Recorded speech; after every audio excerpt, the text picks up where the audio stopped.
The Tories have always existed to transfer money from the poor to the rich, but they don't normally say that out loud. This week, though, leadership candidate Rishi Sunak did just that. Managed to start changing the funding formulas to make sure that areas like this are getting the funding that they deserve. Because we inherited a bunch of formulas from the Labour Party that shoved all the funding into deprived urban areas, and that needed to be undone. I started the work of undoing that. Now, when I first saw that clip, I thought perhaps maybe the emphasis was on urban, not deprived. And so perhaps Sunak was saying we need to prioritise rural poverty as much as we do urban poverty.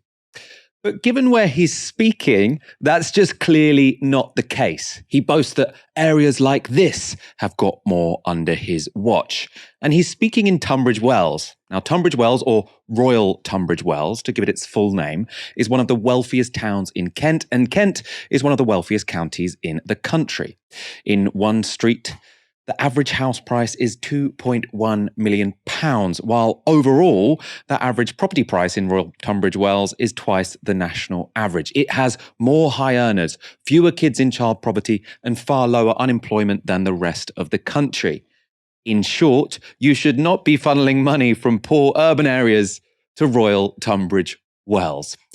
Rishi Sunak, though, is proud of it. Maybe he didn't know someone would be filming that, but he was proud enough about it to sort of brag to the people of Royal Tunbridge Wells that he'd diverted money from poor urban areas, deprived urban areas, to their very rich town. Aaron, do you think Rishi Sunak would have said that if he knew that people from other parts of the country would see what he said? It's so strange, isn't it? You know, this guy who's lauded as this very slick, professional, media-savvy operator. Again, lots of projection. Lots and lots of projection. The guy is... how can I put this? He's a bit of a goofball, actually, when it comes to quite basic things. Like, if you say something that's controversial, don't do it in a public event where people are putting up their camera phones towards you. Yeah, maybe you might say it at a donor's dinner on the sly, and so somebody can allege you said it, but it's never really going to go anywhere.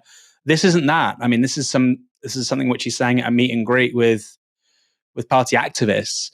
But it is pork barrel politics, and this is something really important, Michael. Liberal market economics is not about neutrally administering the state. It is about serving certain class interests in the name of neutrally administering the state. This was an insight made by Vladimir Ilyich Lenin, not a particularly new one. It's quite funny in 2022 that it's said by Rishi Sunak so candidly and caught on a camera phone.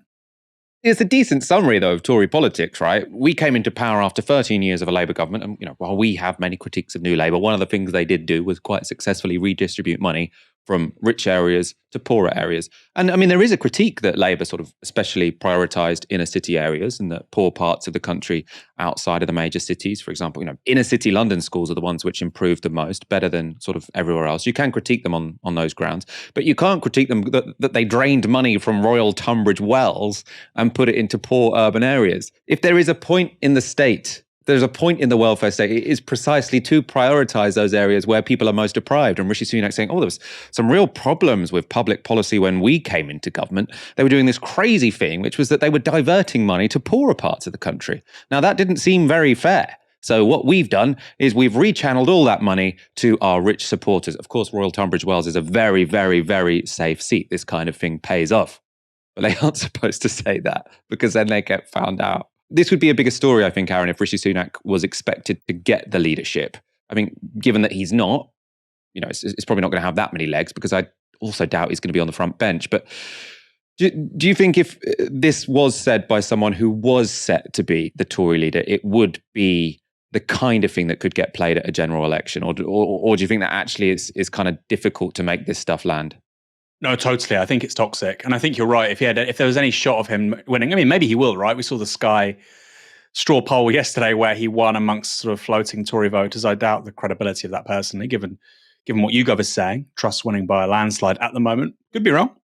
But I think if it was Sunak winning by, say, 2-1, yes, this would be a far bigger story. It was on the BBC website, which, there's not many New Statesman scoops which go on the BBC website within a couple of hours. So, yes, it got a couple of million views on social media, but it's not just limited to that. It's one of those stories which has percolated through to mainstream news, because we've said it so many times, Michael. It was a bit like Allegra Stratton, right? There were whispers and there was he said, she said about number 10 breaking rules during the COVID lockdowns.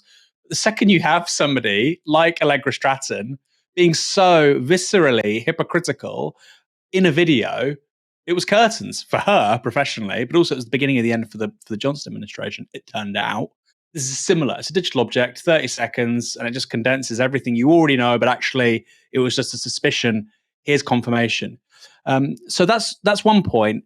I would also say, Michael, the whole thing of the Red Wall and what the Tories were projecting in 2019 and ultimately what got them an 80-seat majority was very different to this. It was very different. Now, if Rishi Sunak had been saying that in somewhere like Jaywick, which is a very poor part of the country, it is not part of the metropolitan elite. It's in Essex. It's not a million miles away from Kent. It's the southeast of England. If he'd said that in somewhere like Jaywick, or somewhere which is suffering rural deprivation in rural Cornwall, again, these aren't really the kinds of places which generally vote Labour. If he'd said, look, far too much government investment and time and resources are going to big cities when it comes to infrastructure, public sector jobs, and those are the people right now who determine the public conversation in this country. And it's time we heard the little guy, which is what Farage basically made a living out of saying for the best part of 15 years. If he said that, then you say, well, it's not very good. It's not good to be saying that we want to take money away from these people who are subject to forms of deprivation and give it to these other people. But at least from a rhetorical point of view, you can say, well, I know how you win those people over. But I mean, surely you would feel like a complete scumbag, Michael, if you're a Tory voter, you're in this place in Kent, like you say, one of the most affluent parts of the country. You're probably on 100 grand a year. You've seen your tax bill fall. You've seen your property sort of rocket in value in the last, well, particularly since 2012, of course, before that as well. You've seen your state pension insulated. I wonder, even just Tory voters, all of that, they are getting so much when so many people are getting so little. And then you have a chancellor, one of the most powerful people in the country, so say, yeah, I'm really screwing, kids in Blackburn or in Newham, where you're looking at 40, 50% rates of youth poverty. Kids are below, in households below the poverty line. I'm doing that so you can have more money with your 2 Jaguars and your 5-bedroom house and your 3 holidays a year. I mean, surely that would kind of get to your heart and you think, maybe I'm on the wrong side. But we go back to that debate we saw last night, Michael, where you had a Conservative councillor literally with his teeth falling out, asking the Conservative leadership candidates, what are they going to do about NHS dentistry, which is presently in freefall? He was so close to understanding the problem. So I do wonder, yes, it says a great deal about Rishi Sunak. It says also a great deal, Michael, about the people watching him, because apparently he was giving a standing ovation after all of this. He was saying the things he said because it pleases the people that were there to hear them. I think that says a lot about the modern Conservative Party.